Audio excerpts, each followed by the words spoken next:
There were many units in the Grand Army of the Republic that could be considered elite, ranging from the 501st Legion to the 41st Elite Corps to the Munilant 10. The largest such unit, as far as we know, was the Galactic Marines. Known mostly from their appearance in Megiddo and Revenge of the Sith, the Galactic Marines were Ki-Adi-Mundi's personal favourite unit of clone troopers, and was considered one of the most effective in the entire Republic. Despite this, however, very little is seen of the Galactic Marines, be it in canon or legends. In this video, we'll be exploring why. When the Grand Army of the Republic was deployed at the start of the Clone Wars, the Galactic Marines didn't actually exist. Instead, the men who would become the first Galactic Marines were members of the 21st Nova Corps, a unit in the 4th Sector Army. The 21st Nova Corps, as far as we know, was trained no differently than the rest of the clone units were. However, through some combination of factors, the men of the unit were above average, something that eventually came to be recognized. The 21st Nova Corps was led by Clone Marshal Commander CC-1138, commonly known as Bacara. Bacara was a bit of a loner for a clone, but was an exceptionally effective commander.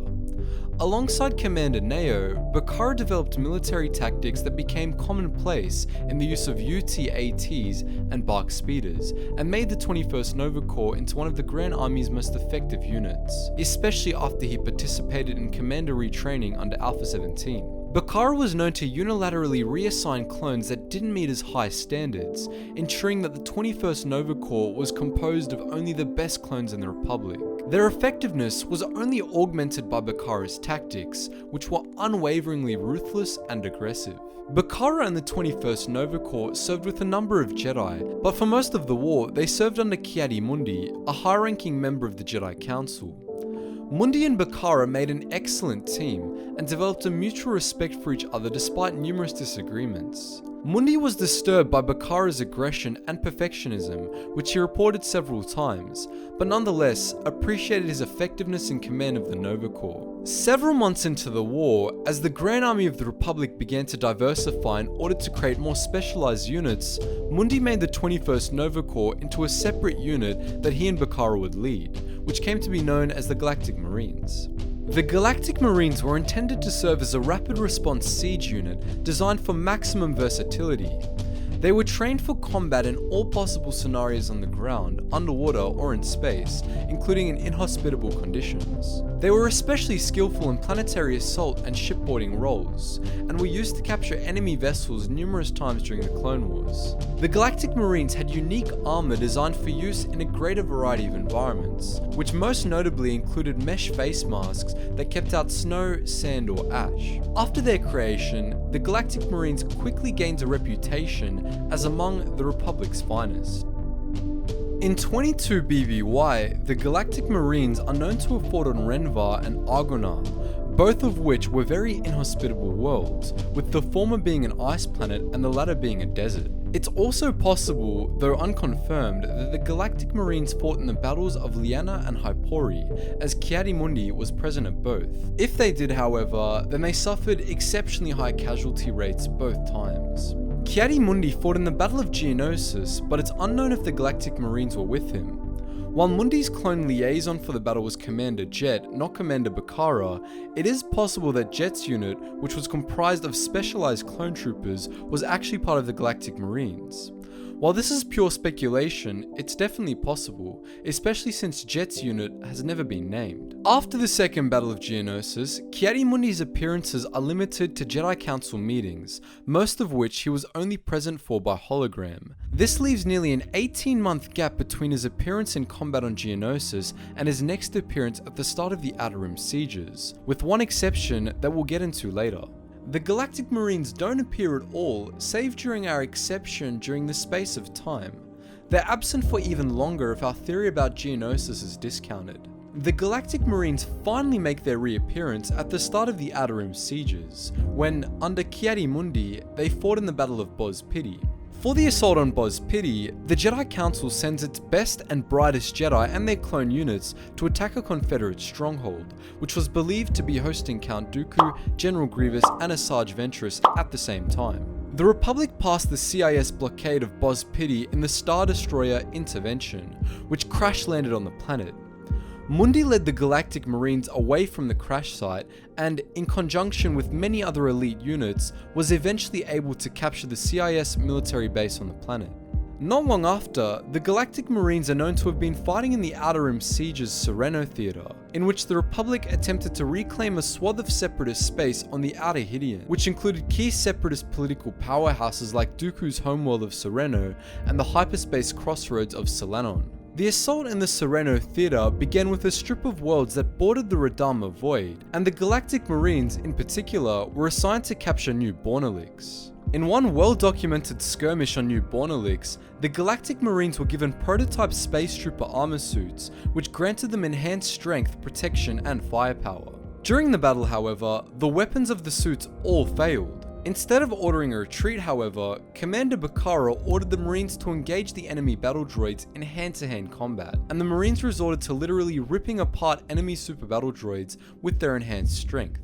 The Galactic Marines assumedly also fought the Mandalorian protectors that were present in the battle, over whom they also emerged victorious, taking New Bornolix for the Republic.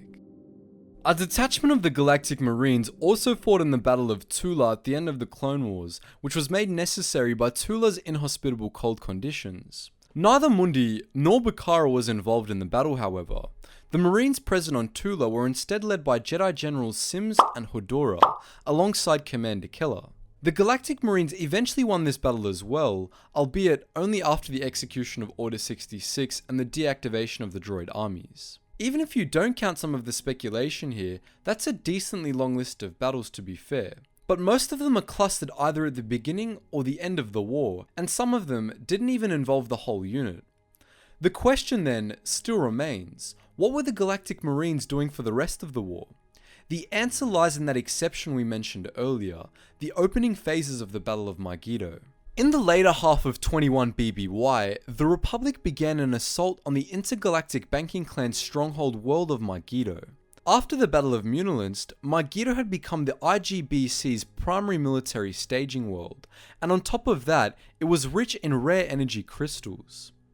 The IGBC considered it a vault world. The Republic, on the other hand, considered it a target. The Delta Squad was responsible for the initial actions on Megiddo and notably sabotaged enemy ground defenses in preparation for a larger assault.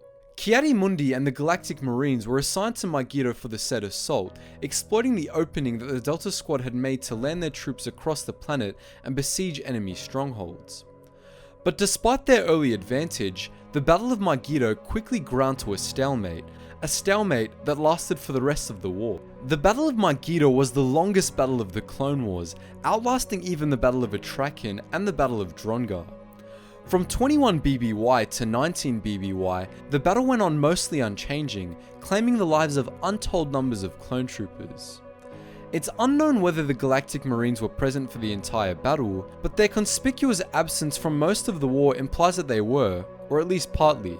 It's even possible that the bulk of the unit was briefly transferred to Boz Pity and New Bornolix to compensate for unit shortages during the Outer Rim sieges before being transferred back, though that is of course speculation. Near the end of the Clone Wars, Supreme Chancellor Palpatine ramped up the Battle of Megiddo, declaring it a priority target and assigning massive assault fleets to reinforce Republic forces already present on the world.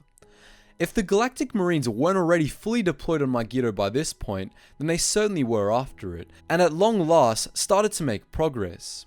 Shortly before the Battle of Coruscant, they were joined in battle by the 501st Legion, which had been secretly assigned by Supreme Chancellor Palpatine to collect energy crystals for a certain Superlager project. The Galactic Marines continued fighting on Megiddo as the events of Revenge of the Sith played out. In one particular part of the battle, Ki-Adi-Mundi and Commander Bacara led the Marines in a charge across a key bridge that divided Republic and Separatist-held parts of Megiddo, only for Bacara to receive Order 66. In the Galactic Marines' most well-known appearance, they gunned down Mundi on Bacara's orders and went on to capture Megiddo themselves. They were later reformed into the Imperial Galactic Marines. In summary, the Galactic Marines were seen relatively little during the Clone Wars because, for more than half of the war, they were busy fighting on Megiddo. It's a real shame, as it would have been amazing to see them in action in Star Wars: The Clone Wars. Regardless, what did you think of the video? Do you have any suggestions for any other longer videos that we can make in the future? post your thoughts in the comments section below. And it's also worth noting, guys, that we do have a whole video on Commander Bacara and Commander Keller, both of the clone commanders for the Galactic Marines, which I'll link in the end screen right after this, so make sure you check it out, and check out all the links in the description below to play some of our community games such as Gmod, Roblox, and to check me out on Patreon if you want to help to make the channel a little bit better than it is at the moment. Anyways guys, as always, thank you for watching, and I hope to see you in the next video, and make sure you check out those commander profile videos.